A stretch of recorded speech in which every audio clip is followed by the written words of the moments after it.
Martin is leading the way. 5.2 yards a carry, and he's set for, if you do the math here, over 1,500 yards offensively. That's a big-time kind of statistic for Doug Martin and the Tampa Bay Buccaneers. They'll have obviously a tough road ahead. 4-4, certainly better than the Buccaneers reckon with. After a quick game break, we'll be right back to some more NFL action as we have yet to talk about the big one against the Broncos and the Bengals, and we'll also have the top 5 coaches that can make their way into the NFL from the rings of the college. We'll be back after a quick 30. Make sure to tune in for the final hour of the NFL Goal Line. Welcome back to the NFL Goal Line on Spreaker.com. Thank you guys for tuning in. And right before we get back into this, I just want to make note that the NFL Goal Line hopes to be very interactive. We were unable to get a regular onto the show, Cameron Sadeghi. Couldn't join us today. We'll hopefully have him back sometime in the next few weeks. But our call-in number is 951-515-4552. And we always like to have some sort of a surprise for you guys. And certainly we have what should be a very intriguing topic, as some teams that are struggling right now in the NFL, including a team like the Chiefs. We'll go real quick into the Facebook question of the week. Who do you think the Chiefs, if they do get the first overall pick, now this can go for any team in the NFL, and certainly there's a wide majority that can get it, including a team like the Jaguars, as mentioned on the Facebook question of the week. Who do you think the whatever team gets number 1 overall, who do you think they should take with that pick? It was almost spread out between quarterbacks. Now it's a very quarterback-driven league, and we have 3 quarterbacks in the NCAA that can make their mark for the top overall pick. Chad Spiney of Facebook, he mentioned Matt Barkley. I would not. That's not very far-fetched to go with the quarterback for USC. Geno Smith as well, with Jason Hirsch chiming in. And then Stephen Hughes on Facebook says Aaron Murray from Georgia should be the guy going number 1 overall. Phil, I don't know if exactly any one of those 3 guys will be the next sort of Drew Brees or Peyton Manning, as all 3 of those guys have their set of flaws. But I don't know who to go number 1. Phil, who do you believe should be the guy going number 1 overall? Well, I put this question up because I was genuinely interested on what our fans would have to say, and I'd like to thank, Chad, Jason, Steven, and Andrew for all throwing their 2 cents into the pot, if you will. But all these guys, there's reasons why you could see them being number 1, and then there's, a few reasons why you could see them not. Matt Barkley, I think out of anyone is the almost, the way people look at Andrew Luck. Andrew Luck has played very well.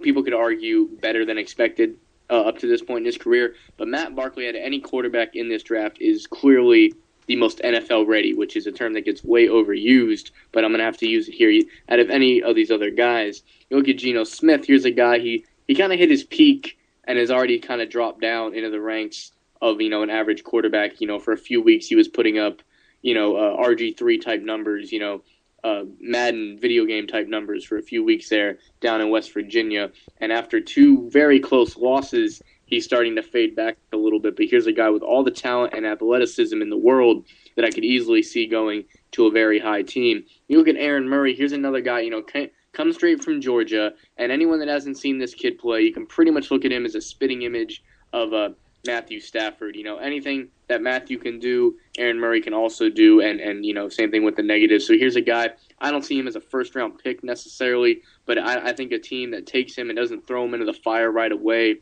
will be very pleased with him in a few seasons down the road. And then Andrew chiming in here that he doesn't even think that the Chiefs will have the first pick. He thinks that his Jaguars might play claim to that, and that would be very interesting because here's a team that already has Blaine Gabbert, and I'm maybe he can correct me, or a Jags fan can call in and correct me. I'm pretty sure they're sold on Blaine Gabbert and are going to keep him in the helm. I don't think they would look quarterback with a high pick. I think they would look more for more weapons because Justin Blackmon has not chimed in exactly the way they expected him to in his rookie season. So I think it's very interesting. There's a lot of options they could go with, but I think we can all agree that the Chiefs need help. And we also had another chime in on Facebook. Tyler Severance of Facebook chimed in saying that Giavi Let's get this right here. Giovanni Bernard, running back out of St. Thomas Aquinas. North Carolina, excuse me. Let's get things together here. Certainly, if they don't go with the quarterback number 1 overall, that guy out of North Carolina certainly putting up the statistics, over 8 yards a carry this past year. He'll be making his case for the top pick in the NFL draft. Certainly Bernard having the big-time numbers we would like to see out of a running back. Kind of Doug Martin type numbers, as he's had over 1,000 yards. Phil, as you mentioned, 1,000 yards from scrimmage so far this year. I don't know if the NFL goes outside of the quarterback position, but certainly things are more intriguing right now from the head coaching spot. Phil, you had a top 5 countdown of the coaches that can make it from the NCAA to the NFL. Phil, what do you have for the top 5 coaches that can make that jump into the NFL?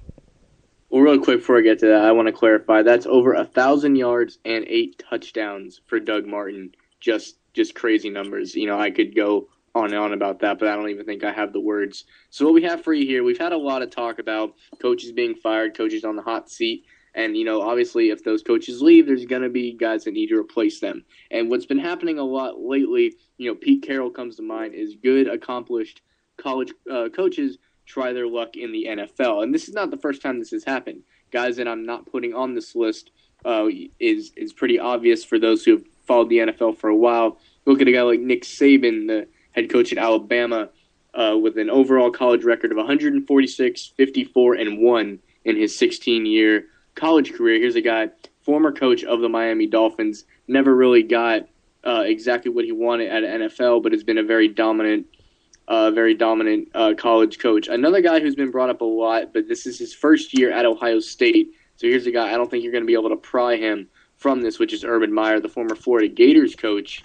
I think he's pretty much where he's going to be. I think when you look at some of these older gentlemen that have kind of run their course and like where they are, I think the only way you're going to get really any of these guys to jump into the college ranks is you got to go to the youth section, and someone that I would like to throw in there is the current head coach of the Oregon Ducks, which is Chip Kelly. He's been there for 3 years, since 2009, head coach of Oregon, led them to BCS bowl games, a national championship, and 2 Rose Bowls in his time there. And his record, 34-6 over 3 years. Here's a guy, guys like to play for him. He's a player's coach. There's guys like that. When I look at these coaches, I always go back to a phrase I love to use from one of my favorite coaches of all time, which is Dick Vermeil, when he took over the Eagles.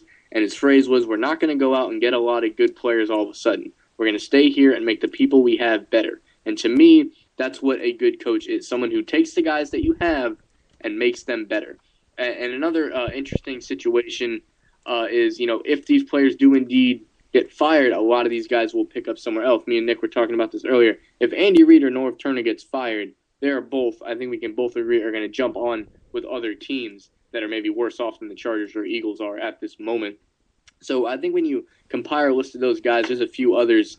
Someone like Frank Beamer from Virginia Tech, a very well accomplished coach at Virginia Tech. He's been there for quite some time. He's had a 25-year career at the collegiate level. Bob Stoops at Oklahoma with only 34 losses in his career, being a head coach for 13 years. But I think when you compile a list of those guys, you still have to look more into the youth section to get some of these guys to make the jump if interested.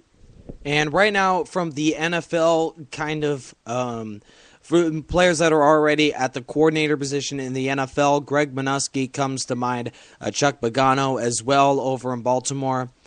I mean, of course, there is a lot of trend going around as far as coaches that can make the jump, and there is some big-time controversy with Chip Kelly. Now, he has the tenure to be able to make that jump from the college ranks to the NFL, but the knock on Kelly is offensively, he doesn't run the scheme that fits well, a spread kind of offense that doesn't fit in an NFL type of offense. Now, we haven't really seen that much very often.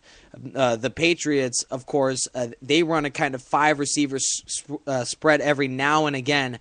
They use their slot receivers perhaps as well as anyone. Chip Kelly runs a similar kind of offense. I get, in a way that's a stretch. He's a player's coach, as you mentioned, but I don't know if he's the top candidate, if you will, to make the jump from the college ranks to the NFL. Phil, I don't know if you agree on that statement, but I don't believe that Chip Kelly, despite the resume, is quite an NFL-ready head coach. He's a player's guy, but I don't know if he's certainly an NFL coach-style material, at least not right now.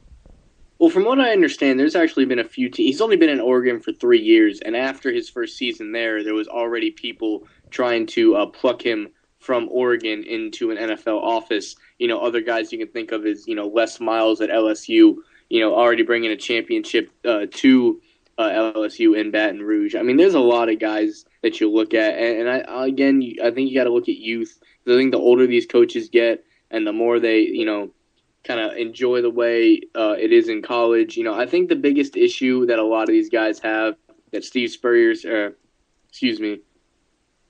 Pete Carroll, has had luck with, which was his biggest knock, is we know that he can coach boys, teenagers, guys in their mid or in their early 20s, but can he coach men? How will it translate when these guys are not as old as you necessarily, but these are grown men in their 30s and 40s in some cases? So I think that's always the biggest knock on these college coaches is when you get there and you sit down and you yell at these guys and you show them what to do, and it's, two men talking, not a teacher and a student situation. So I think that's always one of the biggest hurdles to jump over when you make the jump from college to the pros. And that's the knock on Todd Graham, the guy from Arizona State.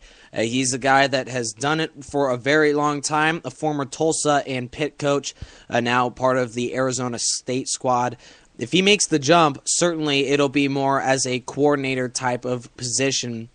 Not a knock being a coordinator in the greatest game in America, but certainly guys that will make the jump to the head coach squad. We'll have to wait and see, but Nick Saban might be the best option for any NFL team. But personally, being a Chargers fan, and Phil, you mentioned this earlier, if John Gruden doesn't come out of the booth, I don't know if there's any other coach I would like to be the head man of my football team. And certainly there'll be guys tossed around after the year, but outside of Andy Reid, seemingly guys that are coaching now, they are in a very comfortable position. And certainly things are locked in that city. And the same can be said about, we'll go right back to the NFL here. And not a lot of talk about the Green Bay Packers because seemingly they are just flying under the radar. They've had that kind of problem all year long. And they just kind of average win against the Arizona Cardinals. I don't know if this is quite the team that went 15-1 last year, but certainly after yet another win, this team is set for the playoffs. And when you get into the competition, it's any man's game, as Aaron Rodgers, also with the Green Bay Packers, pretty much the best 2 or 3 quarterbacks in the game today. Well, actually, before we make this jump, I feel there was one more coaching-related topic that we needed to get to. Nick, I'm not even sure if you were able to catch this story, but apparently with Sean Payton being suspended for this whole year, his contract extension that he signed with the Saints was null and void. So he will actually be a free agent coach at the end of this season is the way it's looking. And 2 of the teams that apparently are drawing a lot of interest are the Dallas Cowboys and the Philadelphia Eagles if these teams do indeed have coaching openings. So I think you really got to throw him in there. I would imagine that he would want to re-sign with the Saints, but if he gets, if someone else gets a hold of his ear, that's a big power shift for any team that's able to land Sean Payton. And Sean Payton, I believe, just hearing off that story, Phil, I don't believe, Sean Payton has pretty much bled and died New Orleans colors. It seems to be he is just the fit for the New Orleans Saints. He's the peanut butter to the jelly, as you may make an analogy there. He's just the guy for the New Orleans Saints. The Saints don't have a lock as far as an NFL coach or a guy that can make the jump from the college level to the pros and take care of the Saints.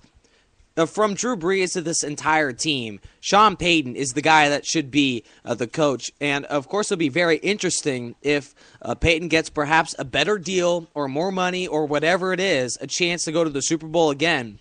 Because the Saints right now, a very average football team. I don't know what's happening with New Orleans right now. Just the